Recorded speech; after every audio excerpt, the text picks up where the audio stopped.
उत्तराखंड किसान मोर्चे के नेतृत्व में किसानों का इकबालपुर शुगर मिल के खिलाफ धरना आज 41वें दिन भी जारी रहा। किसानों का कहना है कि शुगर मिल पर लगभग 1 करोड़ 30 लाख रुपए का गन्ना भुगतान बकाया है, जिससे किसान आर्थिक और मानसिक रूप से बुरी तरह परेशान हैं। 30 वर्षों से गन्ने के दाम नहीं बढ़ रहे हैं, जिस कारण किसान लागत भी नहीं निकाल पा रहे हैं। उत्तराखंड किसान मोर्चे ने मांग की है कि गन्ने के रेट तुरंत बढ़ाए जाएं और यूपी पंजाब की तरह सिंचाई के लिए बिजली मुफ्त दी जाए। किसानों ने यह भी साफ कहा है कि हरिद्वार में स्मार्ट मीटर योजना किसी भी हालत में स्वीकार नहीं की जाएगी। किसान मोर्चे के राष्ट्रीय अध्यक्ष गुलशन रोड ने सरकार और प्रशासन पर गंभीर आरोप लगाए हैं। उन्होंने कहा है कि सरकार सिर्फ कोरे आश्वासन देकर किसानों को गुमराह कर रही है, जबकि इकबालपुर शुगर मिल ने करोड़ों रुपए दबा रखे हैं। उन्होंने बताया कि लगभग 80 से 90 करोड़ रुपए की चीनी चोरी का मामला दर्ज होने के बाद भी ना तो किसी मिल प्रबंधक पर कार्रवाई हुई है और ना ही किसी जिम्मेदार अधिकारी पर। किसानों का आरोप है कि शासन प्रशासन और मिल मालिकों की मिलीभगत के चलते किसान आज भी अपने हक में वंचित हैं। गुलशन रोड ने चेतावनी दी है कि जब तक किसानों का पूरा बकाया भुगतान नहीं किया जाएगा, इकबालपुर शुगर मिल किसी भी हालत में नहीं चलेगी।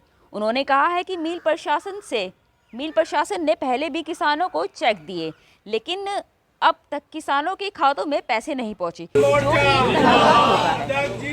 आगे कहा कि सरकार या मिल प्रबंधक किसानों के बीच आपसी शपथ देकर भुगतान की जिम्मेदारी ले, किसान धरना खत्म करने को तैयार हैं, लेकिन अभी तक सरकार की ओर से कोई ठोस कदम नहीं उठाया गया।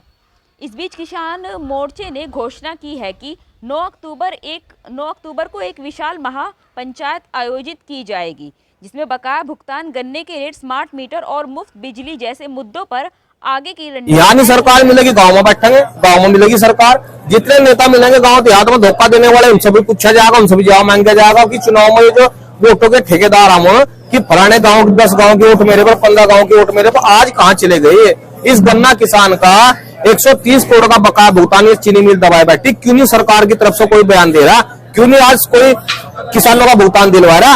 इन्होंने एक बात कही कि जी ये भुगतान तो हो जाता अगर हाई कोर्ट में मामला ना होता। हम सरकार को ये कहना चाहते हैं कि हाई कोर्ट में गया कौन, हमें ये नहीं पता, हमें ये बताओ हाई कोर्ट में कौन गया। जो भी गया होगा हम उनसे बात करेंगे। गांव संगठन के जिले के जिम्मेदार 150 किसान जाएंगे, उससे मनाएंगे से अगर कोई याचिका दायर होने से भुगतान रुक रहा तो उसे याचिका को वापस करा देंगे। सरकार जिम्मेदारी लो और सरकार भुगतान कराओ, उसे याचिका को वापस कराई जाएगी। जो भी गया होगा हाई कोर्ट, किसान को तो अभी यही पता नहीं हाई कोर्ट गया कौन। हाई कोर्ट जाने वाली भी सरकार, सर भेजने वाली भी सरकार, भुगतान रुकवाने वाली भी सरकार। तो ये जो खेल सरकार खेल रही, ये सबकी समझ में आ रहा है कि हाई कोर्ट के नाम पर हाई कोर्ट द्वारा की जनता किसी सूरत में बर्दाश्त नहीं करेगी। नंबर 2 पर इकबालपुर शुगर मिल का 130 करोड़ रुपए के करीब बकाया जो चला रहा, जिसमें 106 करोड़ रुपया लगभग 18-19 का चला रहा। इसके अलावा राज्य में लगभग 3 वर्षों तक गन्ने का रेट नहीं बढ़ाया जा रहा। उत्तराखंड किसान मोर्चा मांग करता है कि तत्काल गन्ने का रेट इस बार बढ़ाया जाए। चौथा हमारा है कि उत्तर प्रदेश या पंजाब या अन्य राज्यों की तर्ज पर उत्तराखंड में भी वालों के लिए सिंचाई हेतु बिजली मुफ्त दी जाए। इन तमाम मांगों को लेकर उत्तराखंड किसान मोर्चे आज 39 दिन से धरना यहाँ तहसील में चल रहा है। जहां तक सवाल है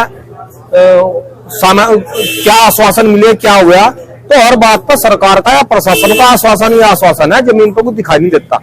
अगर आप इकबालपुर शुगर मिल की बात करो, 6 वर्षों से इतना मोटा भुगतान चीनी मिल दबाए बैठी और प्रशासन की तरफ से आज तक और सरकार की तरफ से ना ही तो इसकी आरसी जारी करी जा रही, ना ही इसके खिलाफ जो लगभग 80-90 करोड़ रुपए की चीनी चोरी की रिपोर्ट आई कि लगभग 1,96,000 क्विंटल चीनी की बोरी चोरी होगी चीनी मिल से। लगभग 80-90 करोड़ की जो चीनी, उस पर मुकदमा दर्ज हुआ, उसमें कोई कार्रवाई नहीं हो रही। तो तीसरा, आपका जितने कर्मचारियों पर, जितने मिल प्रबंधनों पर, जितने भी तमाम धाराओं मुकदमे दर्ज हैं, किसी पर कोई कार्रवाई यहाँ की सरकार, यहाँ का प्रशासन नहीं कर रहा।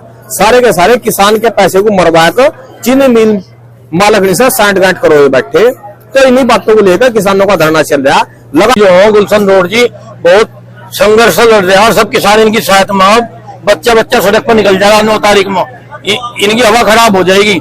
जितने और किसान छात्र संयुक्त मोर्चे में आओ, हमारे अपना ही बहुत जरूरत पड़ रही है। जो होता सम्मान में आओ, कई 1000 लोग आएंगे, यहाँ से दूर दूर से भी आओगे। यहाँ का लोकल का भी बहुत जबरदस्त रहेगा, पहले नंबर पर लोकल का ही रहेगा। यहाँ परेशानी लोकल वाले होते समर्थन है, कोई भी दे चाहा। अब हमारे गुलशन रोड जी बहुत दम हो, ये हटते नहीं है पीछे, इनके सम्मान के लिए सब लड़ने मरने को तैयार हो। अभी चेक दिया था उन्होंने, अभी वो सुनने में आ रहा कि भी वो भुला ही नहीं कि ये जो 5 करोड़ का 455 लाख का दिया था, जबकि डीएम साहब ने शपथ पत्र भी लिया था। और इस बच्ची क्या अवसर है, डीएम तो मालिक है पूरे जिले के जी जी, और एसडीएम साहब के यहाँ धरना चल रहा है 39 दिन हो गया। तो आगे भी लड़ाई जारी रहेगी, इतना हटना ही नहीं है, हमारा समाधान है। गुलशन रोड जी जिस भी हल करवा देंगे इनकी सहायता में, जब भी आगे जो धरना उठ जाए तो उठने, तो इस बार पक्का इरादा